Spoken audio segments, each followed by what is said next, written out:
Assalamu alaikum and hello. Welcome to Asian Watch Collector. I'm your host Hamza from AWC, and today I brought you the complete review of Seagull 1963 mechanical chronograph watch. You probably already have seen this box in the channel because I've already done a short unboxing of this watch.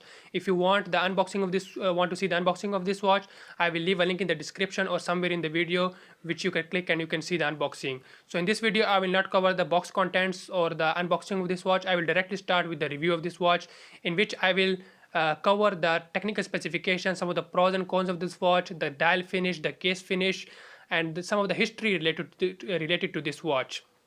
So starting the things in the review, let's get things started with a quick skim through some of the technical specifications of this watch. The case diameter is 40 mm, case thickness is 13.5 mm, lug width is 20 mm, crystal is blue AR coated sapphire crystal in this watch, water resistance is a mere 30 meter, which is good for this type of a watch, and movement is Chinese Seagull ST1901 mechanical chronograph movement that is so famous with all the YouTubers and the reviewers because of its affordability and beautiful design.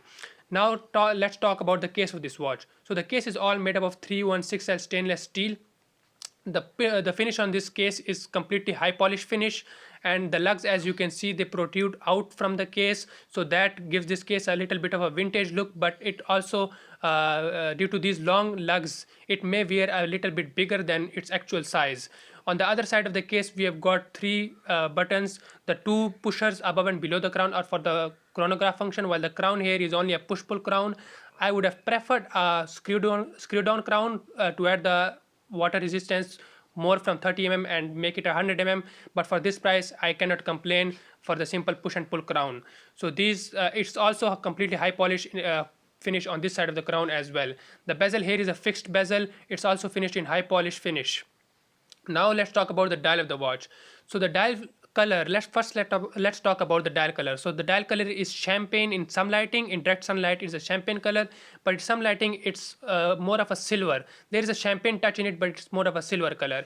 So the sub dials here are two registers for the chronograph function at the 3 o'clock and the 9 o'clock. For the 3 o'clock sub dial is for the 30-minute counting of the 30-minute chronograph, and at the 9 o'clock we have got the seconds hand function.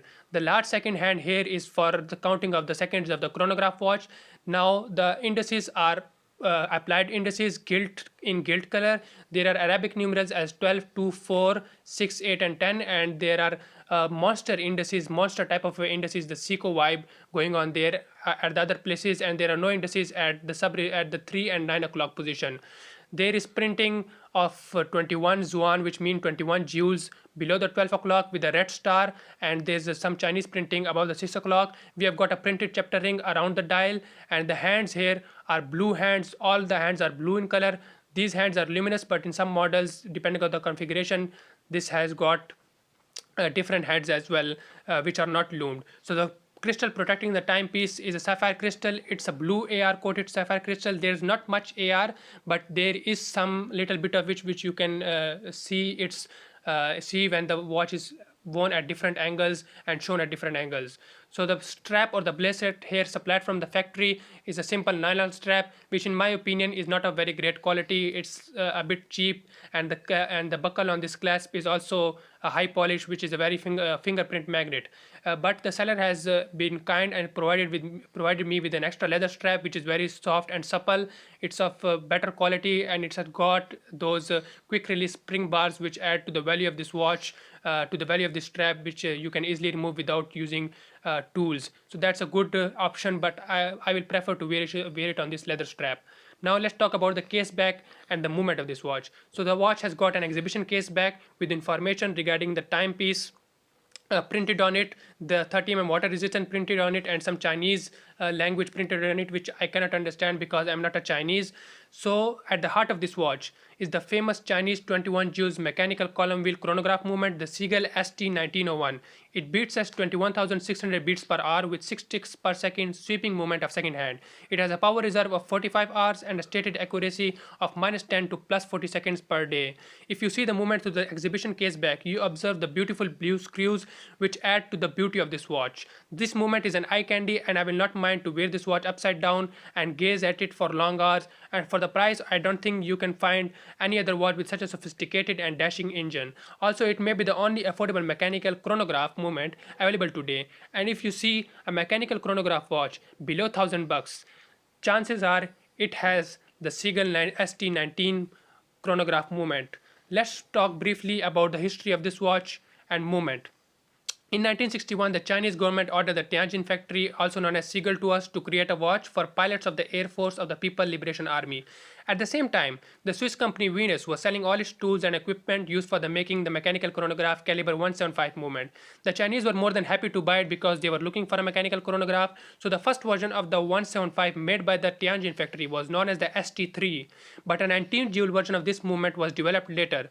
By 1963, the prototype batches of the Project 304 chronograph were delivered, hence the name Seagull 1963 for this reissue. So basically, this ST19 movement is a Swiss Venus 175 column wheel chronograph movement, but just made in China. The price of this watch varies it with different configurations, but you can easily find any configuration under $300 and some of even less than $200, depending upon the vendor and the configuration you go for, the sapphire crystal or the acrylic crystal.